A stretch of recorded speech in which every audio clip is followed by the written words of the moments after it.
Punjabi radio USA लेके आया है ताई फिनो दियां तत्तियां।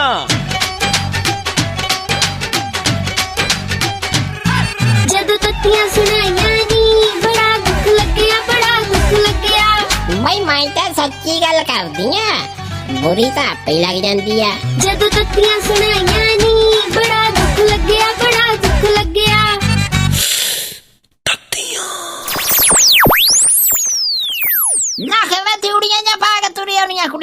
ਤਾਂ ਇਹ ਗੁੱਸਾ ਚੜਿਆ ਪਿਆ ਲੋਕਾਂ ਦਾ ਵੀ ਕੋਈ ਹਾਲ ਹੈ ਨਹੀਂ। ਵੈਸੇ ਮੈਂ ਵੇਖਿਆ ਹਾਏ ਨਾ ਕੀ ਗੱਲ ਹੋ ਗਈ?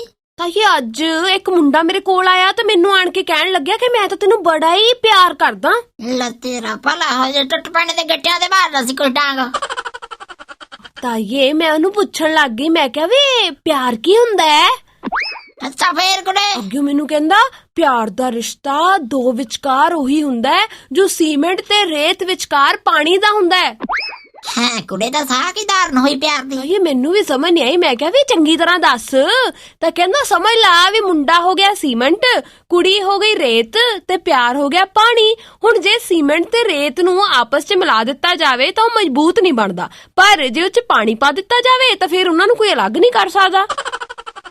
ਨਾ ਤਾਂ ਫੇਰ ਤੂੰ ਕੀ ਕਿਹਾ ਕੁੜੇ? ਤਾਂ ਇਹ ਮੈਂ ਤਾਂ ਚਪੇੜ ਮਾਰੀ ਰੱਖ ਕੇ ਮੈਂ ਕਿਹਾ ਕਮੀਨਿਆ ਤੂੰ ਤਾਂ ਸ਼ਕਲੋਂ ਹੀ ਮਜ਼ਦੂਰ ਜਿਹਾ ਲੱਗਦਾ। ਗੱਟਿਆਂ ਦੇ ਵੀ ਮਾਰਨੀ ਸੀ ਇੱਕ।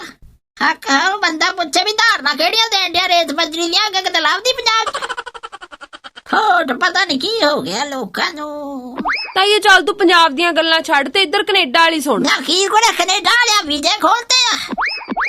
ਤਾਂ ਇਹ ਕਿਤੇ ਨਹੀਂ ਖੋਲੇ, ਬਹਿ ਜਾ ਮੰਜੇ ਤੇ। ਤੂੰ ਪਤਾ ਨਹੀਂ ਕਿੱਧਰ ਨੂੰ ਤੁਰੀ ਜਾਨੀ ਐ। ਨਹੀਂ ਮੇਰੀ ਤਾਂ ਤਮੰਨਾ ਹੀ ਰਹਿ ਜਾਣੀ ਬਾਹਰ ਜਾਣ ਦੀ।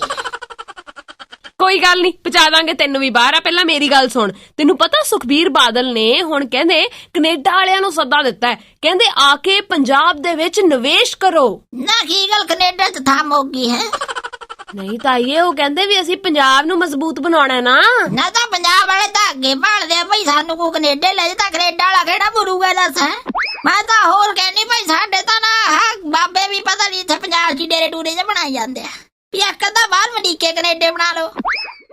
ਨਾ ਜੇ ਉਹ ਅਮਰੀਕੇ ਕੈਨੇਡਾ ਡੇਰਾ ਬਣਾ ਲੈਣਗੇ ਤਾਂ ਤੈਨੂੰ ਇਹਦੇ ਨਾਲ ਕੀ ਫਾਇਦਾ? ਤਾਈਏ ਲੈ ਫਾਇਦਾ ਕਿਉਂ ਨਾ ਕੁੜੇ, 100 ਮੱਸਿਆ ਪੁੰਨਿਆ ਤੇ ਟਰਾਲੀਆਂ ਜਾਇਆ ਕਰਨਗੀਆਂ, ਕਿਤੇ ਬਹਿ ਕੇ ਮੇਰੇ ਲੜਕੀ ਵੀ ਚੱਲੇ ਜਾਂਦੀ ਆ।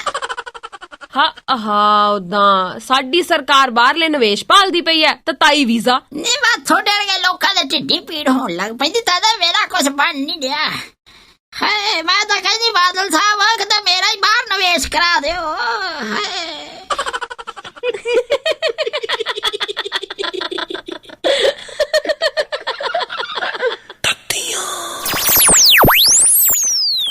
ਹਾਏ ਮੈਂ ਤਾਂ ਸੱਚੀ ਗੱਲ ਕਰਦੀ ਆ, बुरी तो आपे ही लग जाती है।